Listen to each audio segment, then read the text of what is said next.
Honorable Henry Quote, also here with us. Thank you very much, sir. We have the Honorable Mohammed Awal, who is the Minister in charge of Tourism, also here with us, sir. Shall we acknowledge him as well with some takbir? Thank you. We have the Honorable Sheikh I.C. Kwe. We all know the Honorable Sheikh I.C. Kwe. Currently, he is the chairman of the Hajj Board. Sheikh I.C. Kwe, thank you very much for coming. We are grateful. We have with us the presence of the Deputy Chief of Staff, the Honorable Fawaz Aliu, and we are grateful that he also joined us here. Of course, we have the Honorable Dr. Mustafa Abdul Hamid, former Minister in charge of Inner City and Zongo Development, also here with us. We do also have with us here the Honorable Al-Hassan Tampuli. He is currently the MP for Kushegu and Deputy Minister Designate for Transport. Ladies and gentlemen, we will be acknowledging other people as we go on with the rest of the program. The Chief Imam has just delivered his khutbah, but he has a special message on every Eid occasion. And on this occasion, he has nominated his spokesperson, Sheikh Arimiyal Shuaib, to deliver that message on his behalf. Let's welcome Sheikh Arimiyal Shuaib.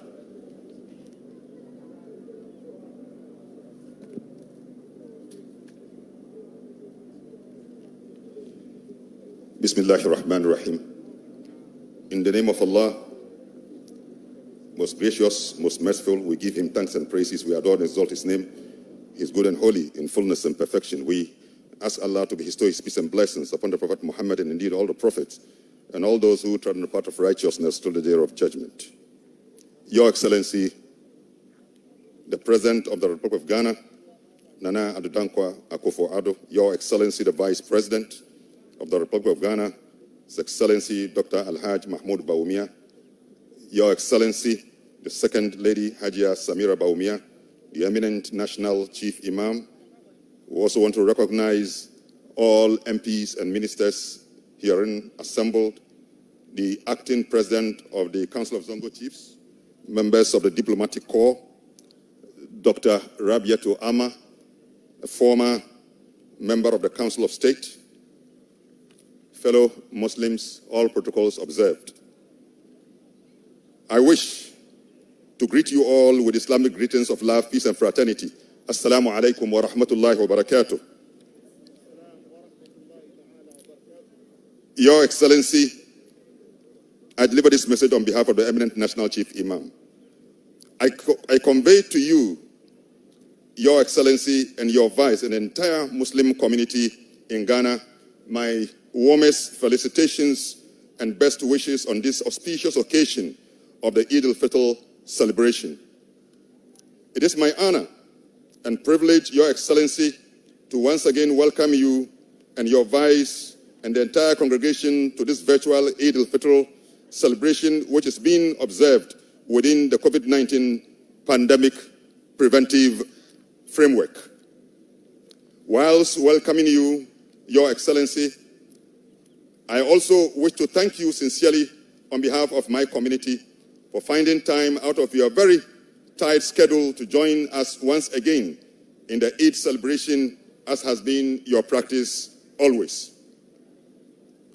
At this point, Your Excellency, today marks the end of the annual Ramadan fast for the year 2021, during which occasion Muslims the world over assemble in unison to manifest and demonstrate thankfulness and adoration to the Almighty Allah for his guidance and support throughout the 30-day period of fasting. We give him thanks and we magnify and glorify him. Unto him belong thanks and praises in a manner that is befitting of his holiness and highness. It gives us joy, therefore, to meet on this special occasion to celebrate Allah's mercies and forgiveness and abundant blessings. Indeed, he has told us in Quran chapter 2, verse 185, يُرِيدُ اللَّهُ بِكُمُ الْيُسْرَ وَلَا يُرِيدُ بِكُمُ الْعُسْرَ وَلِتُكَبِّرُوا اللَّهَ عَلَى مَا هَدَاكُمْ وَلَعَلَّكُمْ تَشْكُرُونَ. Allah intends for you ease. He does not intend for you difficulty, so that you will join together to magnify his name for his guidance for you, that you may be thankful unto him. the lessons that we have learned. Your Excellency, we have emerged from Ramadan as refined people filled with the virtues and purged of evils and other negative habits. Among those lessons, patience, tolerance, forbearance, fortitude, contentment, love, sacrifice and selflessness, love, care, sympathy, empathy for the needy and the less fortunate in society, honest dedication to the service of Allah and humanity, enhanced commitment to eschew all negative tendencies, vengeance and vengefulness, selfishness, greed, corruption, hate, crime and all criminal behaviors, envy, and all things that can be captured under the broad word evil, the evil of man. All these, we have brought them under perfect control throughout the period of our fasting. Your Excellency, the President, Your Excellency, the Vice President, as citizens of the country, we have been observing keenly, Your Excellency, we have been observing keenly and taking note of some of the efforts your government have been making to improve the well-being and quality of life of Ghanaians.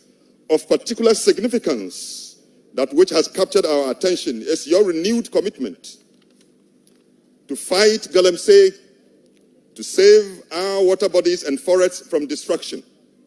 We also note with satisfaction and commend you for making your position clear, unequivocally, on the detestable, objectionable, and loathsome practice of same-sex marriage and related homosexual orientations, which we consider predatory to the very institution of family life. We also note with appreciation your relentless efforts to address the COVID-19 pandemic and its containment. You have tried your best to provide some vaccines, and your periodic address on how we can address this pandemic is highly appreciated. In spite of all these positives, there are challenges which, as a religious community, we have also taken note of. There is still rising rate of unemployment among our youth, the reason for which they engage in some of the most negative things that we observe. Corruption remains a perception that is going around that needs to be tackled. National security remains also a challenge. Get rich quick is still a syndrome. Political polarization of our nation and all issues remains a problem that needs to be addressed so we can have a country that is fully integrated. Your Excellency, permit me at this juncture to touch briefly on the unfortunate religious misunderstanding that has dominated public discourse for the past week. Thankfully, the tension that arose has subsided. We are thankful to God. As peaceful Muslims and law-abiding citizens, led by our national peace hero, National Chief Imam, we seek not to do anything to disturb the peace of the country. Suffice it to say, our interfaith harmony and solidarity has suffered a major setback by the recent media altercations on the religious freedom and justice.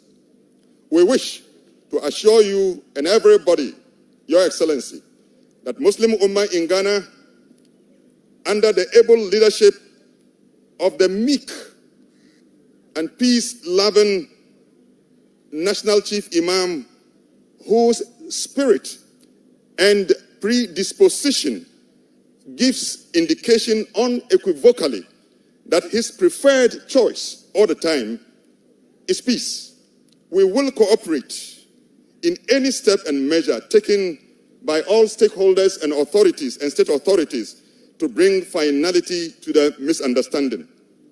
Your Excellency, we are grateful to you and your Vice. The Chief Imam has whispered in my ears, Your Excellency, that to particularly voice out and select your Vice President for his thankfulness and gratitude for all the forms, the wide range of support that he has enjoyed under your government.